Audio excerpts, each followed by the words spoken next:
Whether you're new to pool and practicing the basics, or a more experienced player performing drills to improve your shot making and positional play, the Drill Partner is perfect for you. I don't know if I'm ready for this one, buddy. Well, our shows are getting earlier and earlier, right? Because they're done so damn early in the day. Yeah. Well, the over went for today. That's for sure. So yeah. The other one for today. You had it on. Did you have it on 2 matches or 3? 3. I think we all picked the same score line at 11-3, didn't we? So which is what they ended up with? I think so. 11-3. Yeah. I think that was just more for respect and you got to figure they were going to play a little more loose, which they did. So, but we got a fun show. Well, in store. I'm kind of listen. I appreciate it, and I would expect that they would go down, but they're talking about putting up a valiant fight, and I think more pressure got added. They won 2 matches. It's like okay, pump the brakes a little bit, guys. But it's. Dad said 11. I did say 11. I see. I thought 3 because I gave them a little bit of credit. I just thought that it was just like you gotta figure they're gonna show somebody's got to show up someday. Like the odds were just in their favor to at least get a couple more to their belt. But although we're gonna do a little bit of reporting. We got Coach Johan in the wings. We're gonna bring him on in, and he's coming with the heat mic. So whenever we did the show yesterday, obviously we had Darren on. It was a great show. Ton of insight. And the one thing I always appreciate about having Darren on is that he'll tell it like he feels it. You know what I mean? He's a passionate guy. And I love when you're not just like, riding the train, so to speak. You know what I mean? Darren says your own is 50, buddy. There you go. Put it on but Darren, as long as you're on the chat too, when Johan gets in there, throw a couple questions into the chat. I'd love to hear your discussions with Johan about, your questions to Johan too. But about today, we knew that the first match from yesterday, we knew what the first matches were going to be, right? We knew Jay was coming out in singles, and we knew what the,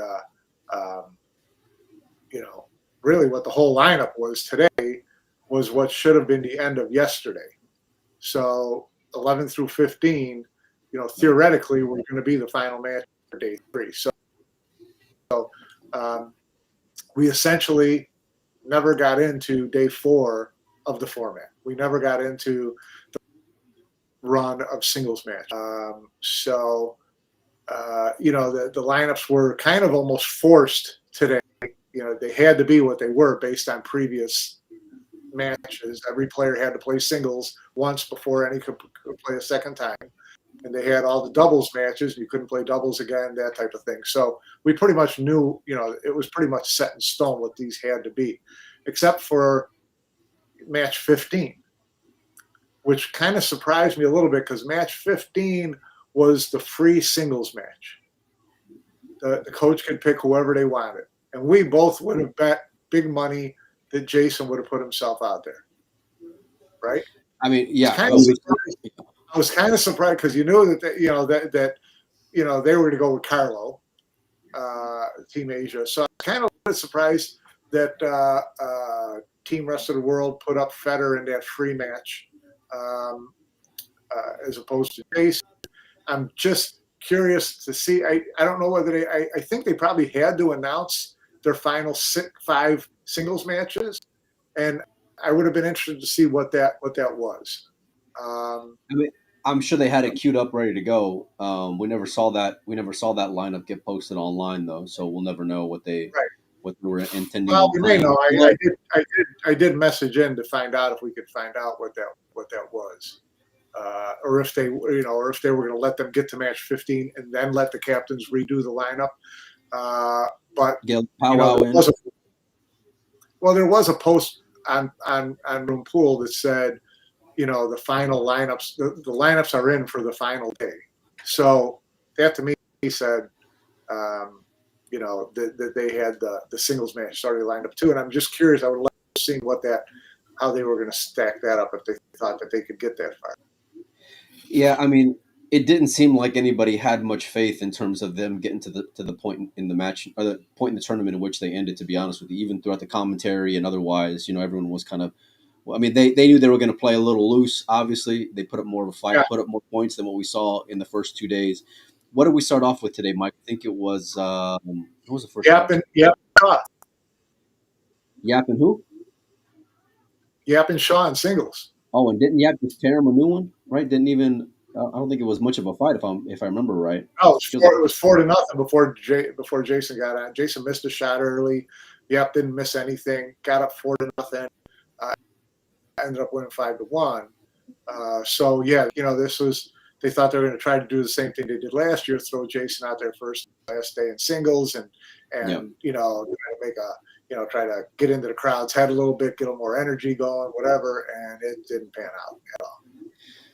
Following that, Mike, it was who was it? It was up next was Wang and Yap against Jason. Jason and Sky against the newly announced Mosconi Cup captains, which I'm sure came as a complete shock to everyone. I did not see that coming at all. Didn't see that coming at all. No. Did not see that coming at all. It came as a complete shock and surprise. And that's a whole other interesting part of it. And it was kind of like you announce it when they get 10-2 at that point. The wind had already come out of the sails. It just felt real like anticlimactic, really different compared to like every other Mosconi Cup captain announcement. But kudos to Jay and Sky. We knew just based off of their body language and the way that they like who they are as individuals that they would gel well together, right? Because they kind of got similar personalities in a sense. Trying to keep it light. Both have done good things on the Mosconi Cup stage, but. So they secure that victory, get to 10-2, and then you think, okay, now it's Chua's turn coming in as a singles against Fran. It was an interesting stat that I saw. First of all, in the previous one was that Yap hadn't dropped a match in the Reyes Cup history up until that doubles with Wong, and then the following one was that Chua and Fran hadn't secured a singles point at all in 2 years, and so which came as a bit of a surprise.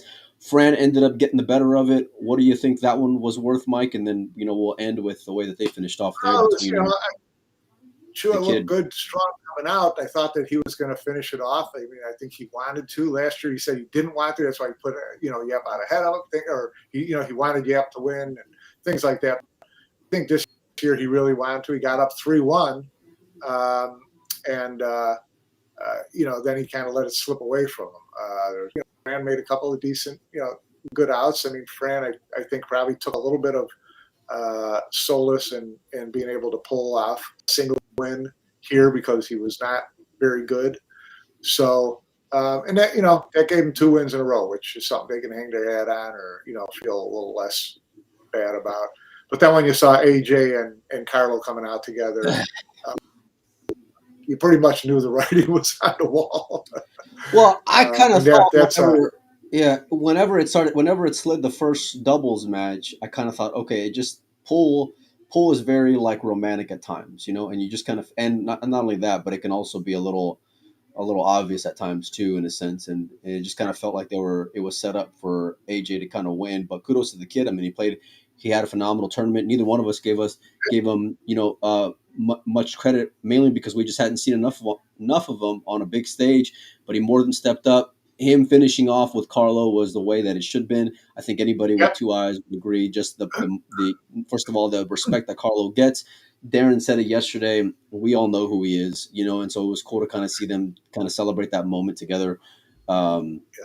Maybe a taste of things to come. It was the perfect pairing for them at that point, really, to have, the man and then your young guy. And so, he was going to respect anything Carlo said. Carlo was going to get him back in line if he ever got a little bit out of line. Carlo was going to get him to relax a little bit. So you knew that it looked a little nervy, Mike. It looked a little nervy. There was a lot of communication between those two, which was a criticism that we had of team rest of the world, and including that doubles match between Federer and Moritz. There was a lot of this going on, and it seemed like it was counterproductive in my opinion, anyway. But kudos to the kid. He came with I want to say at least one monster shot that was incredibly strong, and then got a roll on a jump kick shot, which was awesome as well. So it seemed like it was already in the stars for the kid. You can't help but it's great that he was able to do that in his home country, being the MVP. Given how Matchroom is fond of the kid, you would imagine this all but locks up his spot for next year as well, Mike. Especially considering that if he was that low on the rankings this year and he got in, you'd imagine that given the MVP performance, he's going to be in next year as well. I would just call me crazy, but if anybody wants to bet that action, a lot of it's going to depend on what the format is next year for qualifications. The cut on the that was the one. Two that he cut up the rail?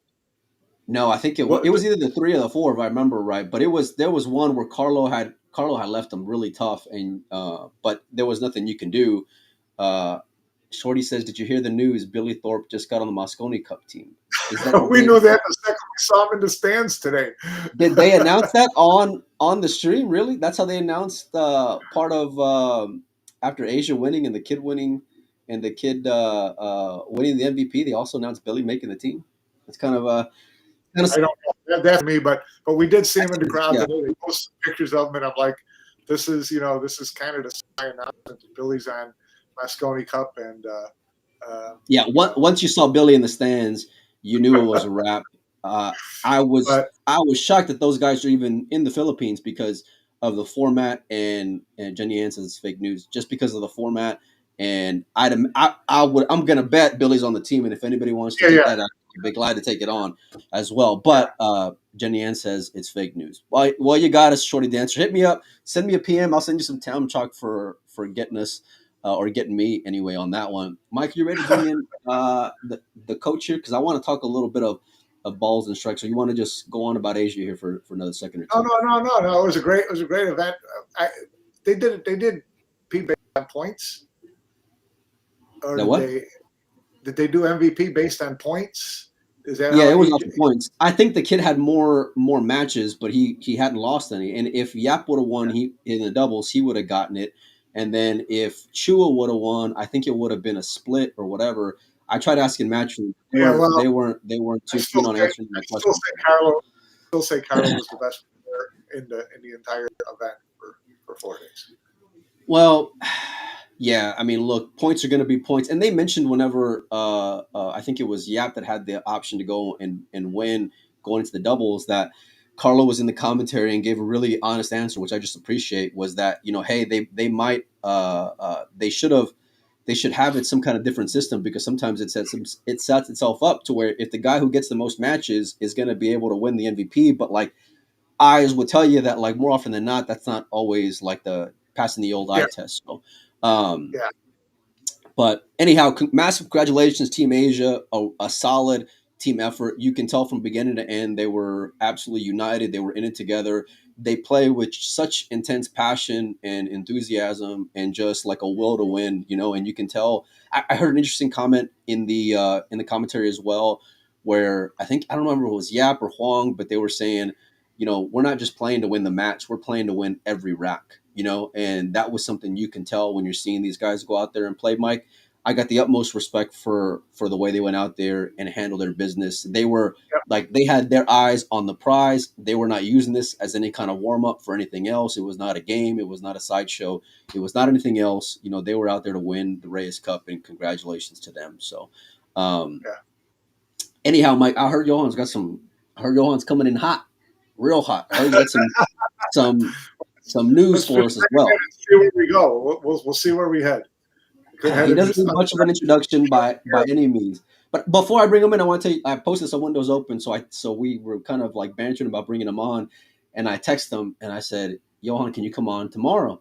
And his response was, okay, but it ain't gonna be pretty. And so I was like, well, here we go. So with that, I'll go ahead and bring him on in. Multiple-time Mosconi Cup champion, Coach Johan. How are you, Coach? Welcome back. I'm fine, thank you. Working hard at the moment in my house. I bought a new location quite close to my house, so I want to organize a training center. which is already a dream for me a couple of years. So that's going fine. Congratulations. Yeah, you've been having just a stable of European monsters and worldwide monsters go through your camps, it seems like, including Pius, who just snapped off the Hanoi Open. Give me your thoughts on how we did out there before we jump on into the Reyes Cup. Well, I couldn't see everything there, but I talked to him about it, and it was. I think it was you. He played really well in a lot of tournaments already. He showed that he's a class act, energy guy, has great habits. For example, this guy takes ice baths, does physical training, mental training, does everything that he can do. And next to that, he's a very, very nice guy and a very normal guy. So, absolutely. So I think he deserved it quite hard. Yeah. What do you got, Mike? No, I think I was happy for him. I think we all were. He is a hardworking guy, straight up nice kid, sharp, got good habits. Pretty much means that he's got no chance of ever being on my Mosconi Cup or anything like that, because he's not a big boisterous guy with 6,000 followers. But he's a great player. We all knew he was due. 4 semifinals in the last couple of years. Yeah. It was just, when was he going to break through? So he gave you a lot, Johan. But you're right. Even when he's on his own, because in Lithuania, not a lot of opportunities, to spar with other great players, things like that. I mean, they're getting better, but it takes a lot. I don't know if you've seen the result of the World Youth Championships. Yeah, they're youth. Yeah, their junior players are a couple of gold medal winners and European championships like that. They're on the rise. They're on the rise, but still, for the most part, he's in one of those situations where it takes a lot of self-discipline to train and get ready and all these things for these events, because he's not in a Germany or one of those other environments. So even more credit to him for that, because that's a hard thing to do, is to keep yourself laser focused, and it's all on you to do it. So congratulations to him. Before we jump on into Team Row, Coach, I want to ask you about the Asians for a minute. You've seen them now for the last 2 years. Give me your thoughts on the way they performed and just their approach to this event. Well, obviously, they've been waiting for this one. If you listen to the comments of Biardo after he made the winning shot, he's still shaking. I don't think that any of the rest of the world team would have been shaking on any shot. And that just tells me how important it is for them, and how much they were awaiting this chance to play a great team. On average, their position on the ranking is 7th, so that's quite high, and the same for Europe. And so, I mean, I don't really like the rest of the world format. I think it should have been Team Europe for lots of reasons. But I think this one was never going to succeed this way. Yeah. Do you feel like it was too quick of a decision to jump on into the rest of the world versus having the Europeans take another swing and kind of maintaining that Mosconi Cup rivalry as a result as well? Well, the thing is, you touched on that before in your podcast. Yeah. I think yes. I don't see I don't know all the politics and all the reasons why this changed and why it was so short in front. But obviously, Team Europe would have been stronger than this team. Yes. Yeah. Let me ask you a question. If you had a chance at picking your rest of the world team, not a European team, but a rest of the world team, what would have been your 5 choices, Coach? Well, first of all, I should have been on the tournament to see how they're going. But seemingly, the first 3 picks would have been for Team World, Federer, probably Filler, and then Kachi, because they are on the rankings quite high. And then probably my picks would be people that I know and that I can work with and that are disciplined, have good habits, and that are good team players. So probably there would have been something like, if it would be open to me, it would probably be Niels and Hughes. Yeah. I thought you were going to say Niels. I had a feeling that Niels was going to be one of your answers for sure. What do you got, Mike? Well, you need a field captain. In my time in the Moscone Cup, in my first years I had Rolf Souquet as my field captain, the guy that kept everybody in place. And after he disappeared, then I got Darren, and he was my field captain. So we always need a guy on the floor and in the training room that keeps you focused. Yeah. And at this moment, I feel that there's a lot of fun, and there's a lot of friendship, and there's a lot of whatever, but there's nothing. I mean, if you still have to play in a Moscone Cup, are you going to show your best game, your best, your breaking secrets, for example? Are you going to show them to the Americans or to your opponent in a month's time? I don't know. That seems like the deeper meaning of this seems to disappear. It's all quite superficial, and there's no real trust and no real team. So that seems like these are very, very important things in a team match: trust, respect, and I don't think that's all there. See, we talked about this the other day, and I'm curious. You just kind of touched on it. Do you really think that in this format with Team Rest of the World, that guys for the U.S. and guys for Europe were keeping secrets from each other, not really showing everything that they can show because they've got Moscone Cup coming up? It's not about the secrets. It's also about, do you know each other very well? Full trust, the preparation. You're playing a formidable team, right? Asia, the number 2, 3, 4, I think on the ranking. They're world champions. So you need to have your details in order. And obviously, in my opinion, the rest of the world team didn't have their details in order at all. So what are some of those details? Well, first of all, I mean, it's nothing personal, but just looking at it objectively, you're taking a coach there that just lost 5 times in a row with Team USA. If I'm, for example, Neuhausen, I don't know Jeremy as a player when I'm Neuhausen. I only know him from the 5 times lost in the Moscone Cup. So where's my respect for this guy? Where's my, trust in this guy? Because we're gonna try to win this cup, and we have to discuss lineups with each other. We have to discuss these things. And basically, what you're seeing here, and that's absolutely crazy. You basically have 3 captains in this team. Yeah. Jeremy, you got Sky, and you got the Eagle Eye. Yeah. They're all captains. So, I mean, who's going to make the lineups? Who's going to do the discussions? Who's going to do the motivational speeches? Who's going to do the preparation? Who's going to decide how long you play when you go to bed? What is the strategy? I don't know. It's going to be a bit of a hustle, right? With 3 captains. Yeah, absolutely. And let me ask you this, because we asked Darren about it, and how hard is it, given the fact that the writing was on the wall that Sky and Jason were going to be picked for captains for the Moscone Cup. They announced that after their doubles match. But how hard is it to get through to guys like that, especially knowing how much that they're favored by Matchroom in some of these things? Like how much that they knew all year long they were going to be, at least for the better part of the year, they were going to be in on captain's picks. It's no surprise, Yeah. So how hard is it as a coach to be tough or set any kind of discipline on guys that know that in a sense they're kind of untouchable? Well, they're not coaches; they're captains. First of all, right? Because it's one of the annoyances and irritations that I have is the complete disdain of the profession that I have, which is coach.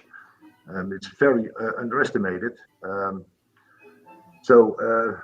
First of all, you can ask yourself as a player, why does Skylar deserve to be the captain? Does he have the qualities to be the captain? And why does he get paid doubled? That will be, for me as a player, already be nothing personal against Sky, but that's just the way it's put up now. And I would have a problem with someone being paid extra and then having control over my game, which I wouldn't like.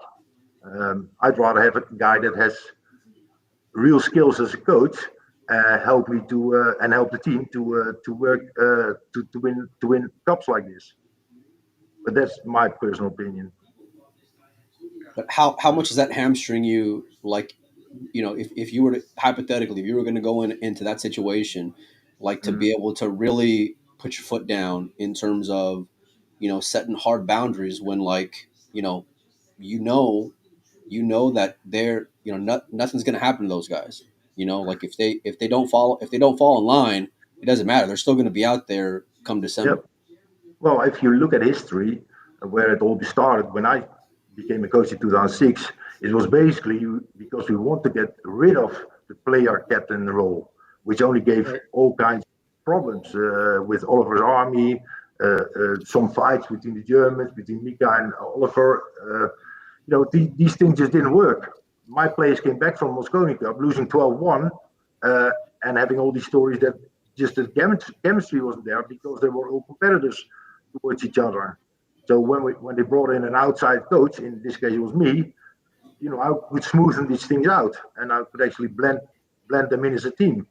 And that worked. And the results show it. So I really do not understand why you would go back to a format that has proven not to work, although it's already 20 years ago. We're going back to, like, for me, a very strange format.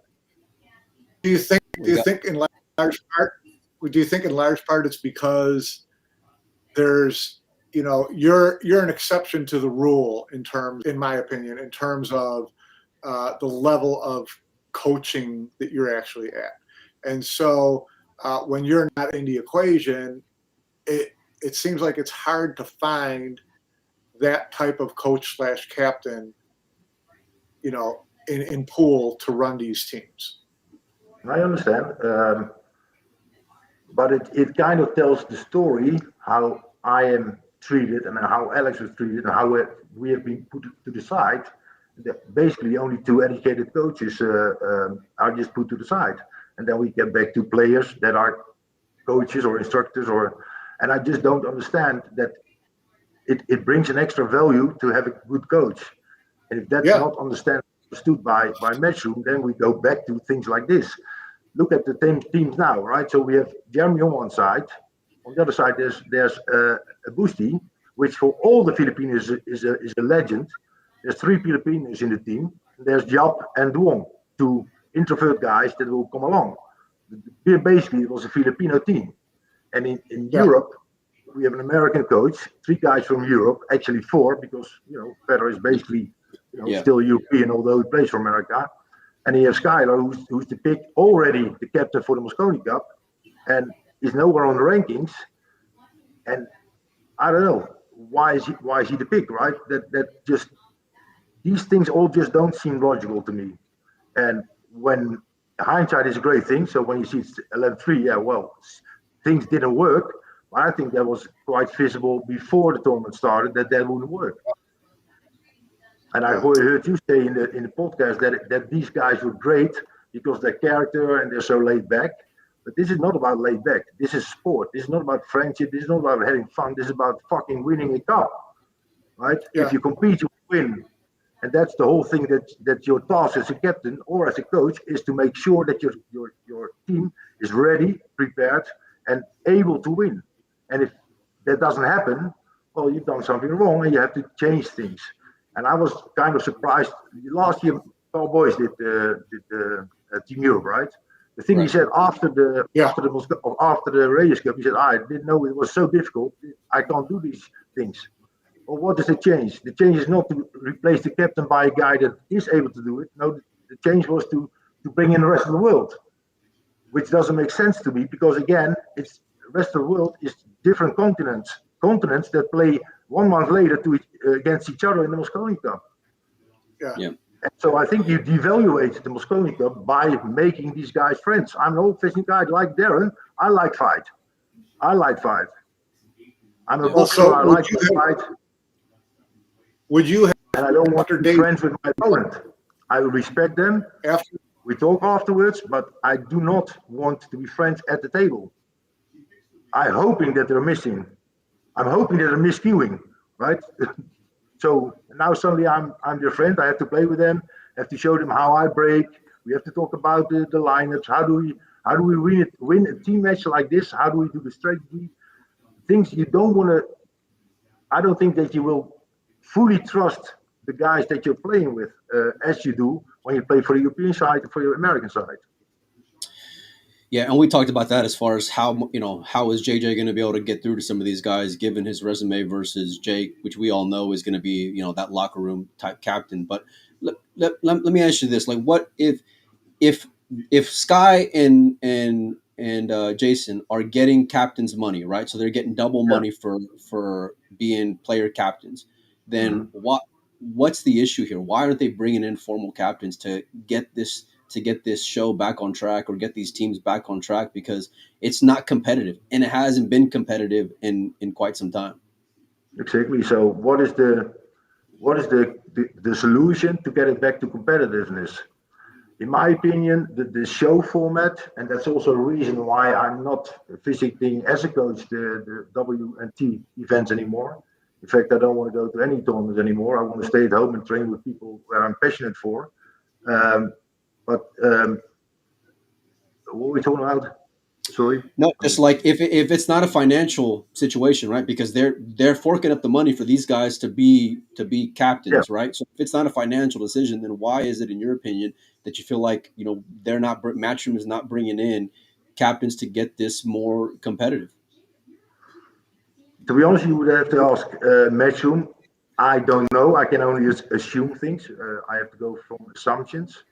What I do know is that the coaches that have been there, like real coaches, were always not as going with the flow with Matchroom as the guys that are here now. And I think that Matchroom has a hard time listening to criticism from outside. They're listening to their own inner circle, and I think it's stronger and it's better for your own growth as a company if you listen to outside criticism also, especially when they come from people that have proven that they know what they're talking about. And I think that's missing at the moment. I think, and there's also a reason why I don't want to go anymore, because it's drifting away from the sports. For me, it's all about sports. Pool is a sport, right? And it's getting more and more to a show game, to a social media thing. Everything needs to shine and be great and glorious and hail all the tournaments. But we lost the World Pool Masters. We lost the World Cup of Pool. So is everything going so great? I don't know. And the Mosconi Cup, meanwhile, was back to losing every time for America. That's not the idea. It needs to be competitive. Do you think it can be mutually exclusive, though, Coach? Do you feel like there is some balance to be had in terms of playing the Matchroom, like building up the event type of atmosphere, and then also giving a coach like yourself free reign to be able to, do with your team as you please?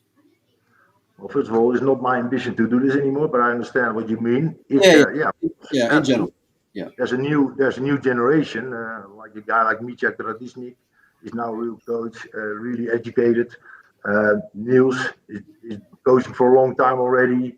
Rolf, Darren, these guys are veterans, have been in a lot of Mosconi Cups and winning Mosconi Cups, and they understand how things work and how you prepare and how you need to shift.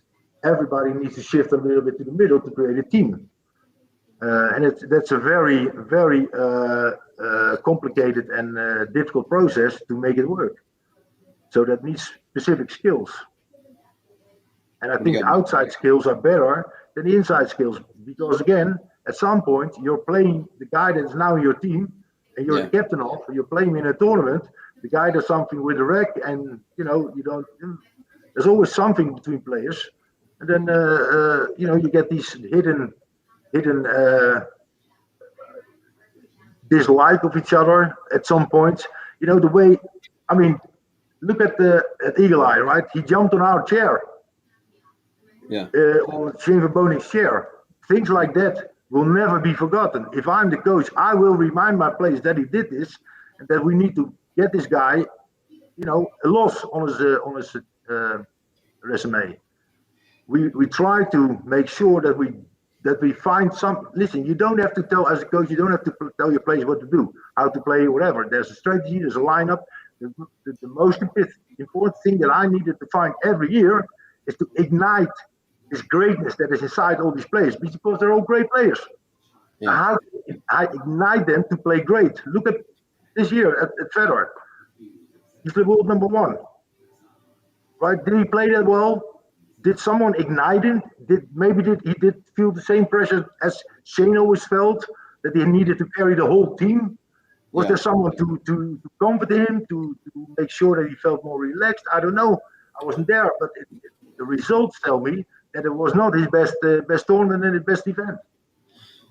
Talk to me more about that lack of passion and enthusiasm and just spirit from Team Rest of the World that you saw over the last few days, because we went on and on about it, where they just look like, I've said multiple times, I felt like they were there collecting money. I felt like they were there just to kind of be part of a show. And especially once they got behind, maybe they went into it with great intentions, right? To like upset the Asians, and they were going to have their hands full with that team no matter what. And they all knew it. But like, you saw it right away once they got from behind, that there was no gas in that tank from any of those guys in terms of like actually putting up fights. And even when the Asians were up, like convincingly, I saw more focus and determination and killer instinct from those guys sitting with a 7-game lead than I saw from any of those Rest of the World guys. Well, maybe it's also the experience. If you played Mosconi Cup, this seems like a bit of a substitute and like a weak substitute. So you don't have the same energy. And if you have a guy like Jason feeds off the energy, or there was no energy. He couldn't bring it himself. He didn't play great in the beginning. So now, for me, first of all, if the result is like this, then you pick the wrong players. As simple as that. Because we have so many great players in Europe that you can definitely find a team that is going to be competitive against Asia. First of all, we miss Filler and Kachi, which I don't know why, because I don't follow the politics, but it's absolutely crazy that Matchroom is constantly talking about we want to develop the game. It's all about the players, and now the number 1 and 2 or 2 and 3 players on their list are not playing. When I stopped with in 2019, it was told to me by the management, it's not about the preparation anymore. It's not about the boot camps. It's not about the travels. We have a ranking now, so now the ranking determines who's playing. And now we're disregarding the ranking for whatever reason.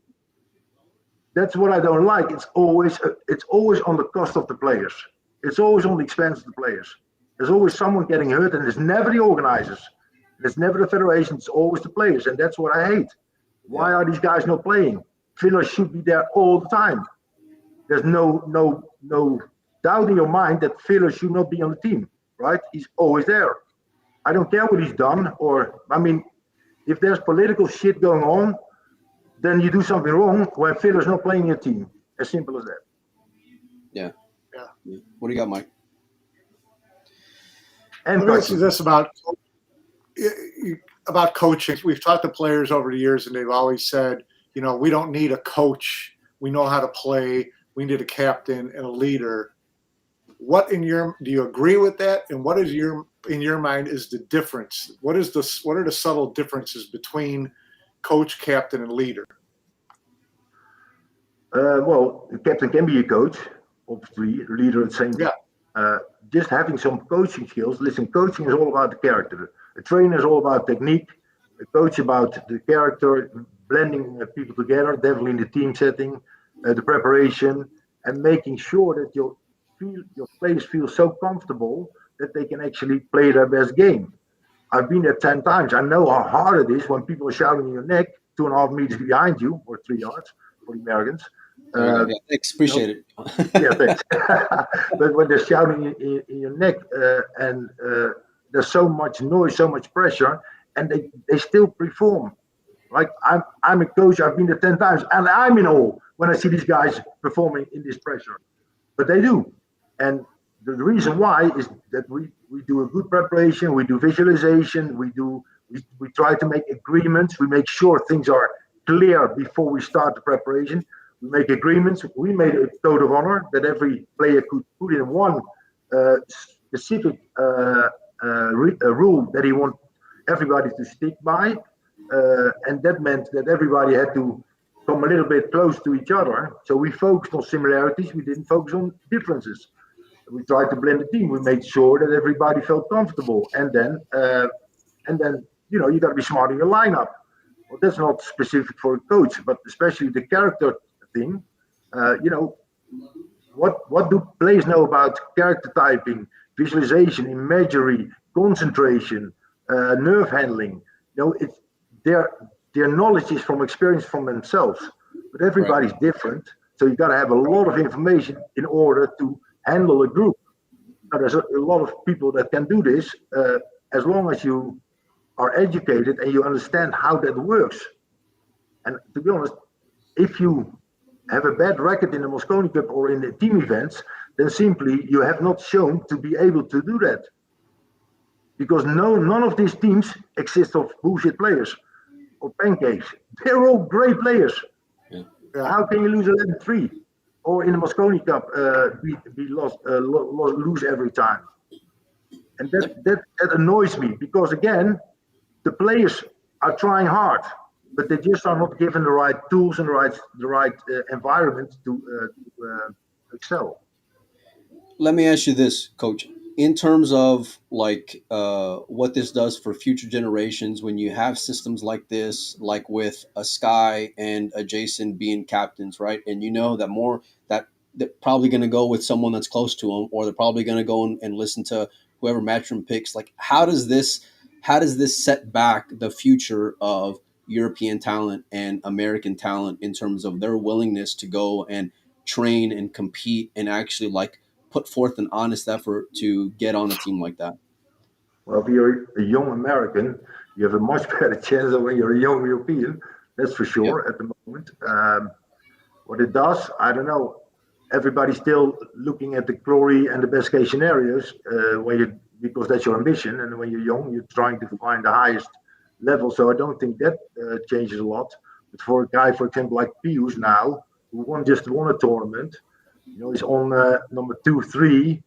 He's not even certain to be in the Mosconi Cup in his mind, because he knows that they're not always they're picking the same people every time. So right, so it's difficult if you're not in the ranking on the first 3 spots. You kind of don't have a chance if you're not Jason or Sky. Yeah, I mean, if you just look at the rest of the world team, Federer with 2 semifinals was in there. Yeah.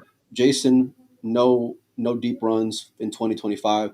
Fran, no deep runs in 2025. Sky with a final 8 in the last month, but other than that, sitting at 20,000. There's no Moritz is the only one with any kind of major tournament win, but you prioritize a ranking system in a tour, but yet you're not pushing forward guys who are actually going out there and earning their stripes anymore. And you're not balancing the team. So remember when there was a lot of talk about Federer being the team or Al-Qaeda that year. Al-Qaeda was chosen. Right. The reason being because the rookie, Fran, would be much more comfortable with his friend on his side, or with his with his buddy. That was the reason, right? Now Moritz Neuheisen is the rookie, and who is rooming up with Moritz on every tournament? Pius. Yeah. So now look at Morris playing with Federer. Why didn't the coach tell Morris, listen, you're a rookie, shut the fuck up when Federer's playing? Yeah. And there was a lot of chirping there between those two. It's nothing personal against Moritz, but someone should have told him, listen, you're nervous, I understand, but you're playing with the number 1 player in the world. Let him do his thing. Right? Yeah. So, and every time he cut 10, 15 seconds out of the preparation of Federer, and Federer has a very strict preparation regime, right? And it was constantly disturbed. Things like that annoy me to bits, because it's so easy to correct that. Just tell him, listen, talk when you're asked. Remember when Tyler came in the first year? We were in the practice room, and Tyler was also trying to tell people what to do. I went to Tyler, I said, listen, Tyler, know your place. It's the first time you're playing. Don't talk to Shane like you're going to tell him what to do, or Corey, or whatever. Stay calm, stay cool. Don't try to tell everybody what should be done. Just know your place. Blend in easily. Otherwise, these guys will irritate you, or they will be annoyed by you, and respect, trust, everything is gone. So you got to make sure that everything blends together every time. The balance in the team is incredibly important. Yeah. I don't think there was a lot of balance in this team. No, and you saw that even if you listen to the commentary with Scott. I mean, everyone could see just with Moritz saying, you got 20 seconds, you got plenty of time in it. But Federer's already focusing on what he wants to do, but then he hears that and he has to absorb that for a second, and then it's just. And even towards the end, I mean, you saw that their last decision was one that they were conflicted about between those two, which ended up being their last shot of the entire tournament. What do you got, Mike? If you've done Mosconi Cups or you've done team events, these things can happen. Right. What kind of agreements and rules you need to make when you play as a double, because there's a very, it's a very fine balance to play with each other and both play at your A game. It's very easy to disrupt each other's concentration or feel insecure about the position because that was not the position I would play, and then trying to play better position for your partner. There's a lot of things that go wrong if you don't make good agreements and good rules for that. And that seemingly hasn't been done because otherwise things like this would not happen. That's what annoys me. These small details make all the difference when you play a team like Team Asia. They're absolute monsters. Like you've got Tua, you got Biari, you got the big guy AJ Menace, who's absolutely a menace for the future, to be honest. And then Yap also, and then De Wong, right, the silent assassin. I mean, they're a great player. So it's a great, but everyone seems to kind of know their role even within that. I mean, you kind of see that with Yap deferring to Beato, even though Yap has won more majors this year, but everyone respects Beato as the alpha. You know what I mean? And Chua coming in as a role player, Duong just kind of doing the thing with pointing his cue. You know what I mean? And Carlo empowering guys. I saw that over the last few days where he's just like, listen, you do your thing, and I'm gonna be able to go off of what you decide, but I'm not going to try to change. Yeah, exactly. What do you got, Mike? And Team World finally has some good recs. So I think they were 3-2 down. The whole team comes into the arena and starts talking to these guys. That is so not done. These guys need to focus, need to concentrate on the next. You were very lucky in the end to win that match still. But it's not because the focus is high or the preparation was good or, it was all up and down, inconsistent. If you don't have a good preparation and you don't have a blending of the team, you get because they're great players, sometimes they get great results and sometimes it's inconsistent. And once you get on the losing side, like on the first day, it's going to be really hard to turn it around. I remember in 2007, the second year I did it. First year we played 12-12, which is absolutely crazy. Second year, we were 4-1 down in Las Vegas after day one. Well, we needed to talk. We had some talks. We made new agreements. We made new rules. I was still able to work with the setup, with the lineup, so I could actually pull people out of the doubles and make them play only singles. So that I had more tools at the time. But after day two, we were 5-5. That's what you need to do. You need to turn around immediately. If you're 4-1 down, 4-0 down, and the next match in the next day you lose, then it's bye-bye. Yeah. What do you got, Mike? Let me ask this. It seems like a lot of it's about preparation and knowing the players and working on those agreements and that factor and knowing.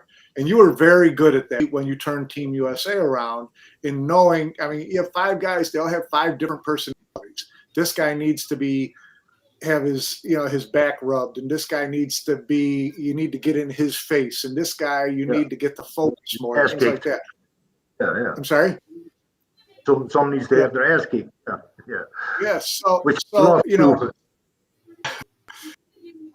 So is that what all that preparation is about? Is about really knowing each person's personality and their role and what they need, and making sure everybody understands that? Yeah, definitely. That's basically the whole clue.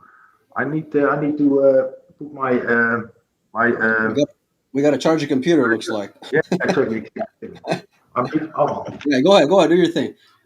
It's a lot of good stuff, Mike. And I love the candor from Coach because he's not holding anything back. And you're seeing a lot of these guys these days where they're afraid to kind of to answer things openly and honestly. Whenever they're getting asked things, and you see them kind of just toeing the line in a lot of aspects. And I get it because you want to kind of protect your ass, but it gets to a point where it can get a little cringy.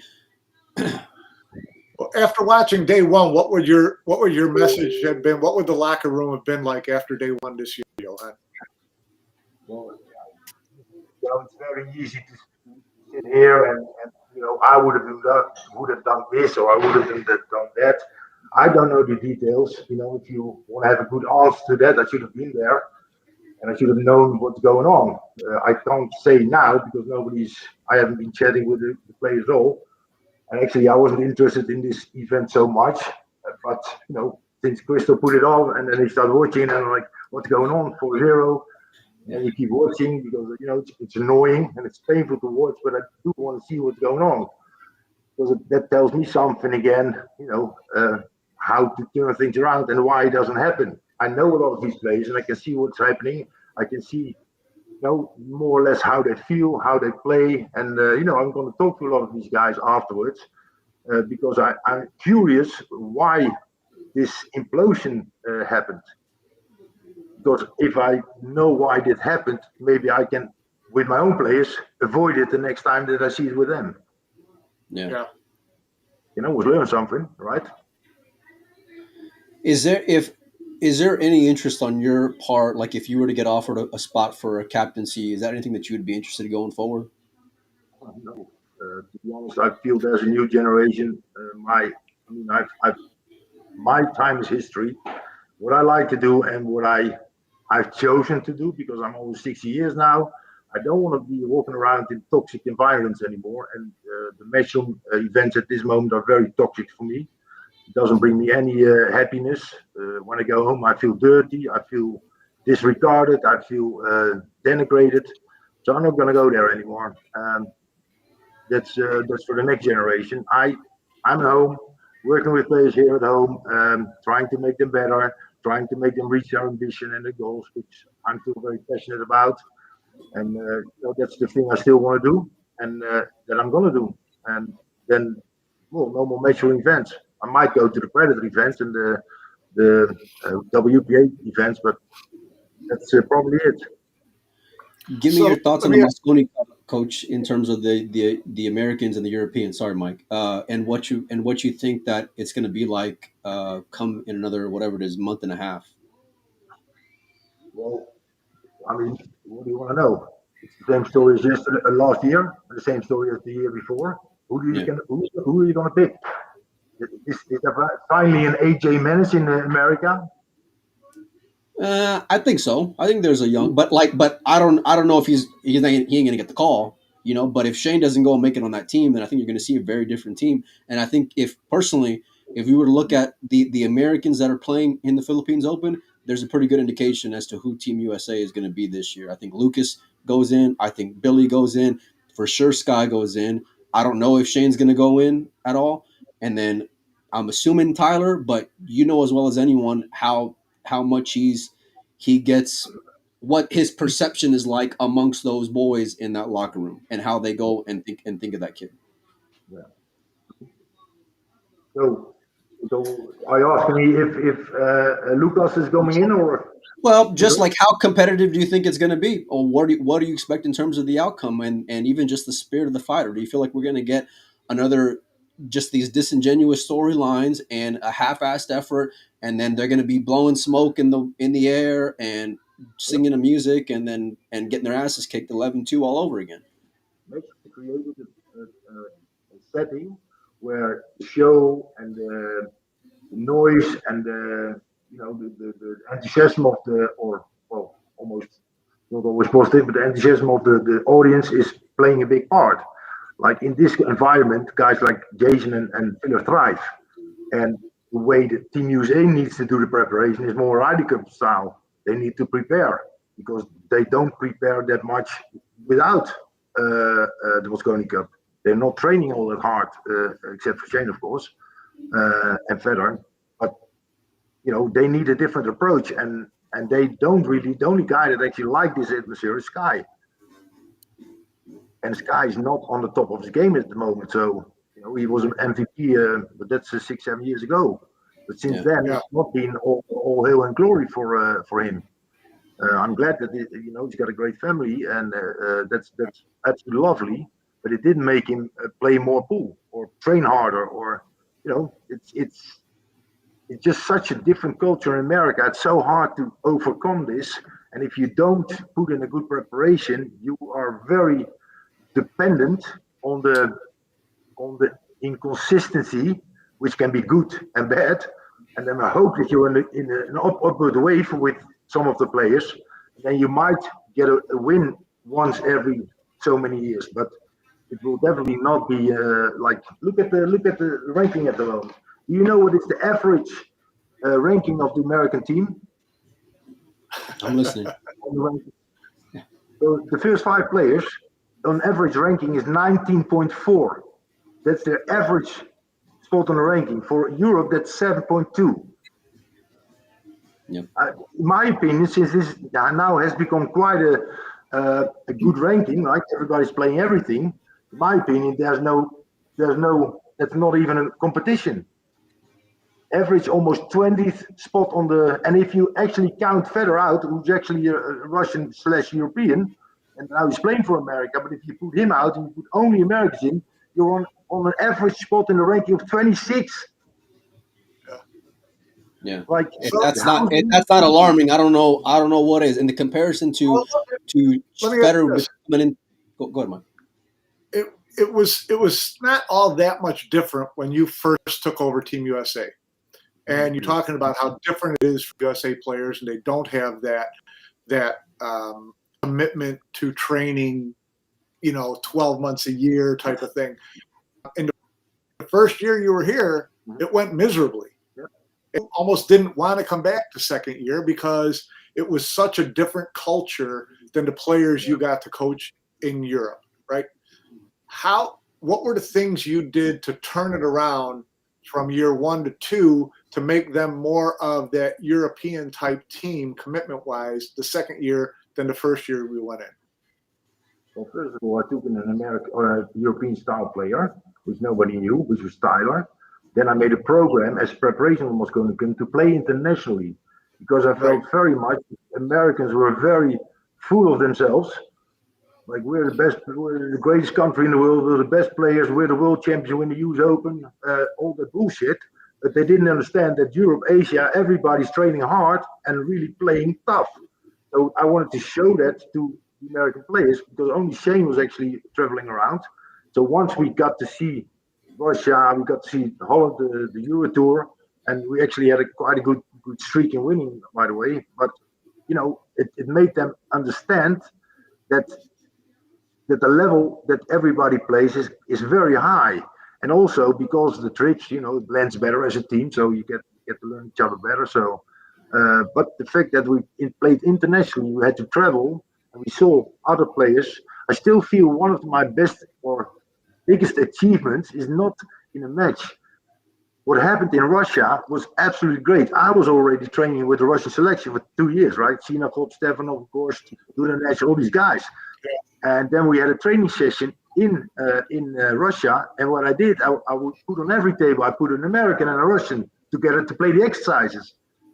Now the exercises, the Russians played my exercise already for 2.5 years, and they showed such a great level and a great control over these exercises and over the way speed control, line control, etc., and especially arm control, that that taught the Americans something like, hey, what's going on here? So all these small things made them realize, that you really got to be tough, and you really got to be a team, and that you really got to pay attention to the details in order to be even able to be competitive in an event like this.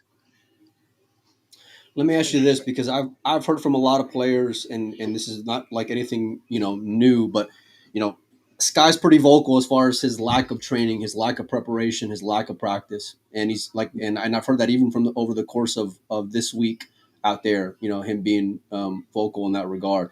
What does that do for the rest of the guys when that's Matchroom's captain? That's the guy that's supposed to be the leader. Yeah, the leader thing is definitely something annoying. for a guy that never practices. On the other hand, I had in my Dutch selection and the European selection, Team Europe, I had a guy like Nick Vandenberg, who also didn't train a lot, but at least what he definitely did, we were preparing on the big events very thoughtfully and very thoroughly. So that's at least what we did. And these guys have a lot of talent, and they don't need to train all year long. But there needs to be specific periods in the year that they are working hard on their arm, on their strategy, on their food, on their sleep, to make sure that at least they win some percentages, and they're not only dependent on their talent. Right. Because I like to be structure dependent instead of talent dependent. Because talent dependency gives me inconsistent results, and when I'm dependent on the structure, and when the structure is good, I get like a good basic level, which always guarantees me competitiveness. Understand? Yeah, no. I mean, that's great. That's great insight. That's absolutely great insight, and such a thoughtful way to go and approach it, Coach. Mike, what do you got? Well, how do you change that in the U.S. without a right? We had some discussions about that. It starts with you. Yeah. You gotta make sure that the youth is educated the correct way. And you gotta make sure that you have trainers and instructors and coaches that understand what they're doing and that they know where they need to go. If you know what is the level of the top, what are their skills, what do they do? It's just like benchmarking in companies. How do the Asians get where they are now? There's the competition level in Manila, there's the education level in Taiwan. So pick it up, steal from them, and implement it on your own system. And don't think that because you play one pocket for money that you can run tables and nine ball. You have to change that culture, and you have to change the attitude towards school. The thing that I'm proud about is that every time when I went out with one of my teams, whether it's Team Europe, Team Russia, Team Holland, Team USA, everybody always said it looks like a sport team. It looks like they're focused, they're prepared, they're ready to go. That's what you need. You don't need all this ha ha ha la la la. It's also fun to be here. It's not fun to lose fucking 11-3. Yeah. Well, not for me. I mean, seeing that these guys were not so disappointed by it, but maybe they already accepted it in day 3. But it's just annoying to see people not like. I mean, here's a cue on the wall here that been thrown because someone missed a jump shot. That's the intensity that you need on these. You need to want to break something if you miss or if you play bad. But is that more of like needing to change the culture or change the players? Sorry? No, saying is that more of like needing to change the culture or change the players? Because it seems like it's looking at those guys go out there and laugh and smile and it when they're getting their asses kicked is a little embarrassing, So like how would you have to go and shift that? Bring in Darren Appleton. Yeah. Because he knows what intensity is. He doesn't like to lose at all. And he will be very, very angry and not happy when the intensity is that low. He doesn't mind to lose. I mean, he doesn't like to lose, but he doesn't mind to lose when you're playing your heart out. Right. But the rule that was I still have it here, the code of honor, the 6 rules that we had to put up in the Mosconi Cup. Darren's rule was never give up. Always fight till the end. That says it all. That's not what I'm seeing with the world team. So let me ask you this: you said you don't ever you don't want to be in this team format anymore. If you had to give a list of the top 5 people you could be culture changing coaches going forward, who would be on that list? What would your top 5 be? Wow. Is it even possible? That's the first question. Yeah. Is it possible? Anything possible. Well, think about this, right? I don't think America's like they're the greatest country in the world. That's what you always tell to everybody. You always have a flag in your garden of America. And I do not think that guy from Europe going to your game, to your country, telling you in your game what to do is going to be very successful in the beginning. That you need to. I disagree. Oh. You did it. Yeah, plus, a lot of these other guys, but also a lot of these other guys you've talked about either have lived in the U.S. or have spent a lot of time in the U.S. It's not like sending over someone who just has always been in Europe, right? So you guys like Darren, you've mentioned guys like Niels. These are guys who either spent all the time. So I think that they would get a better reception. So, if there were no barriers like that, who would be your picks? Oh man, that's a difficult question, but I would definitely, I'm writing this down for the suggestion. You need a visionaire, right? You can't just have a very enthusiastic coach. You need a guy with a vision, and these guys are hard to find. And I always like Barry when he talks about the vision and that he wants to create a bigger pool world. And a greater possibilities for pool, but at the moment I'm not seeing it, to be honest. Right? If you have a connection, you have your own football club, and you are able to make a Netflix documentary about your own company, and you can't get an outside sponsor into this world, that doesn't make sense to me. Yeah. It doesn't make sense to me if you are that high up. So when you're that high up, your connections are also with these kind of people that are company owners and large companies. Why is it still not being possible for Meashroom to bring Nike, McDonald's, American Airlines, whatever, some big company into the pool world and make it all so much easier? I'm not an expert in this, but that's from an objective point of view. If I see how big these guys are in their company, then it just seems quite strange that you can't even bring a good sponsor in from outside the pool world. But maybe I'm wrong. Maybe I'm just completely ignorant about these things. So, and then then it is my bad. But that's what it looks like. Yeah, a lot of good stuff, Coach, for sure. Sorry. So about the question, you need visionaires, and I don't know a lot of visionaires, but I think guys like Alex will be able to to create something, because he's educated. Niels, Darren, a guy like Andrea Klazovic, which is not the name that's in the front of you, but that's a visionaire. These are guys that actually know how how it should work, how it would work. So, okay. What else you got, Mike? Well, I just wanted to, before we go, I know we're getting a little bit long, but I want to go back to something you mentioned earlier, which is kind of interesting, and that's that you won't go anymore. And I don't want to ask a question that's about you versus Matchroom or anything like that, but I want to ask a broader question about coaching. In all sports, individual sports, tennis, things like that, everyone has their personal coach, and you've become the personal coach for a lot of players trying to build up. And what you've gotten when you've gone to events is, and not just you, Alex as well, is gotten resistance from being able to work with your players during the event. Tell me how and why you think that should be allowed and would be beneficial in the future. And given how many players are at an event, if everybody becomes unwieldy, how could that work? How could you see that working, where a coach would be with a player at an event? Well, the preparation is done when you go to the event, right? Your big preparation has been done, finished. When you're there, the most important part of the preparation near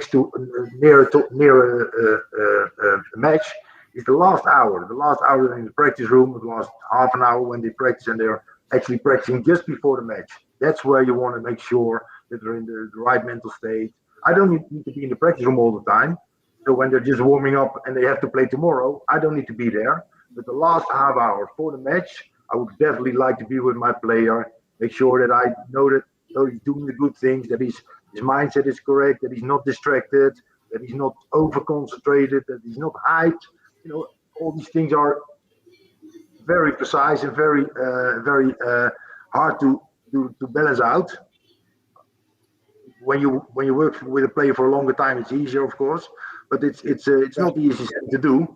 And I mean, I don't want to brag about it. I'm a modest guy, but my results kind of show that I'm kind of good at it. So for any coach, same with Alex on the World Champions, also wasn't allowed in the practice room.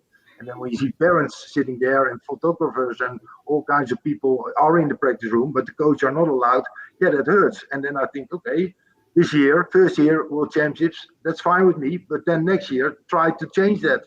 Nothing will change. It's exactly the same. And then it's just a disregard and a disdain for my profession, for the things that I worked so hard for, that I educated myself in, I learned. I went to school, I went to university for these things, and I have 25 years of experience. And I'm not going to tell Matchroom how to organize a tournament, but they definitely don't understand the influence and the impact that a coach can have on a player's game. And that annoys me to bits. And then you just make a bigger practice room. So more people can go in. 4 tables, so more people can sit around and the coach can be there. Yeah. Imagine if Ronnie O'Sullivan would be refused to have his personal trainer in the practice room. You think that's going to happen? And that's why we are still, in sort of ways, we're still a kindergarten sport, unfortunately. Yeah, I get it. Interesting. We're getting there, but long way to go.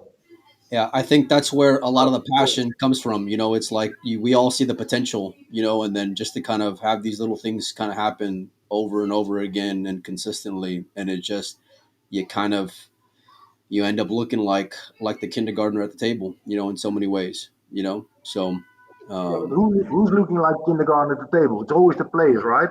Yeah. Now these look like dumbasses.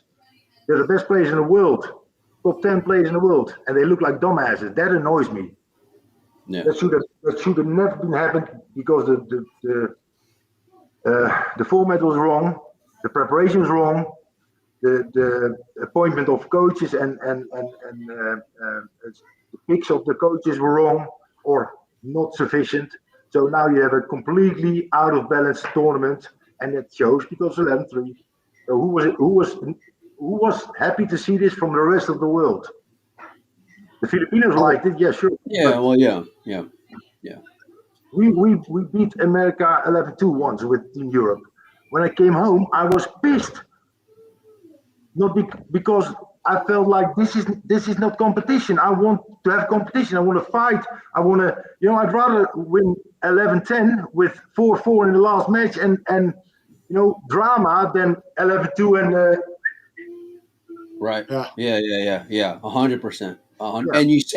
And you see that like there's that in some of those guys, and then there's not in some of these other guys, you know. And so how you can kind of find that balance and being able to bring that out, that's why you're in the position you're in, you know. And so we always appreciate your insight, Coach. Hopefully we can get you on before the Mosconi Cup again. If anyone would like information on how to train with you, how can they get a hold of you and how can they reach out to you, Coach? I'm on Instagram and Facebook, Johan Ruysink Official. And, I still train with people, amateurs and top players. So that's just a lot of fun. Yeah. So we can continue doing that. You got anything else, Mike? No, it's been great. Been a lot of fun. Thanks, Johan. Always good to see you. On the podcast, boys. Appreciate it, buddy. Thank you so much, Johan. We'll see you later, my man. All right, Mike, we're gonna hang out for just a second. Mike, give me your thoughts on how that went, Mike, before we get out of here. Well, listen, we all know Johan's abilities, and we all know, he's unique in the pool world. There's a lot of guys. He has great respect for Darren, for Niels, for Alex. But the real coaches, the real properly trained coaches who understand all the things that he understands and brings are few and far between. And I think that's been the biggest struggle for Matchroom, is to find those people going forward to make these events more competitive, to make them more sport, that type of thing. But something needs to be done soon, real soon. I think the first thing is, please, if we learned anything from this, if you want this to get better and you want these teams to get better and you want it to be more competitive and more antagonistic, get rid of the player coaches. That's the worst idea ever. and find the right coaches. I think it's at the point in their careers where a Darren and a Niels and maybe a Ralph, certainly Alex, guys like that can come back into the sport as coaches and help us get back to where it's at least competitive, and you don't have a bunch of people looking at their phones and hugging each other between matches after they lose, and have 10 guys up there pointing at different parts of the table when someone's trying to shoot in 30 seconds. All that stuff, to me, how it's broken down over the last few years. And so the ship needs to be righted really fast. And that became even more obvious and apparent the more we talked to Johan about what he sees watching it.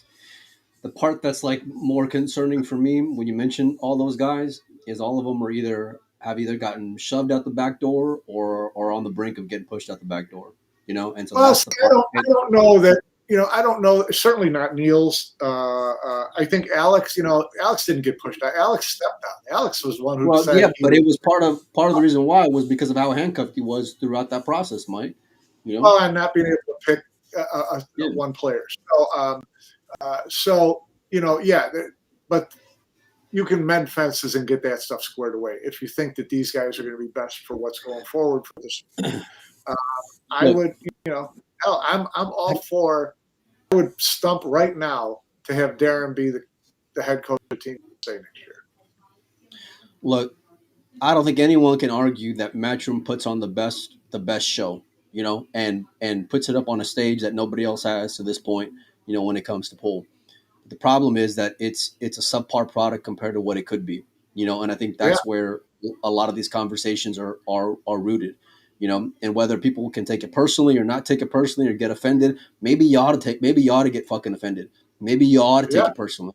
Maybe you ought to go and have a chip on your shoulder, because as of right now, these celebrating these lopsided fucking tournaments with half-assed attitudes and no passion is just for the birds, because that's not sports, Mike. That's not any sports that I've watched my entire life. And you can insert any fucking sport, for the life of me, I can't imagine feeling that way, because like Coach, I would be feeling some kind of way today sitting in that locker room and knowing that we went out there and performed the way they did. Show some pride, show some passion, show some heart, and go out there and start changing the culture. So, but I get why a lot of guys stay quiet. I get why a lot of guys don't want to go and ruffle any feathers. I'm curious to see now, after this is over with. Listen, massive congratulations, Team Asia. I don't think anybody can go and take away anything that they did. We knew who they were before. That's why we barked for this event for so long. We know the dominating force that they are. We just want to, the best team the world can go and produce with the best coach and all these things still may go and get their asses whipped the same way, Mike, but at least they'll go out there and show some fight out there, Yeah. So anyhow, Mike, you got anything else before we get out of here? Nope. Good to go. All right. We'll see all you guys later. I'm heading to Mexico. What's that? It's been a fun week. What, you got some time off, buddy. You earned some time off because I'm going to Mexico tomorrow. So you go. Look, you guys go and enjoy. I'm going to a Hay Ball event. We'll see all you guys and gals later. Thanks, everybody.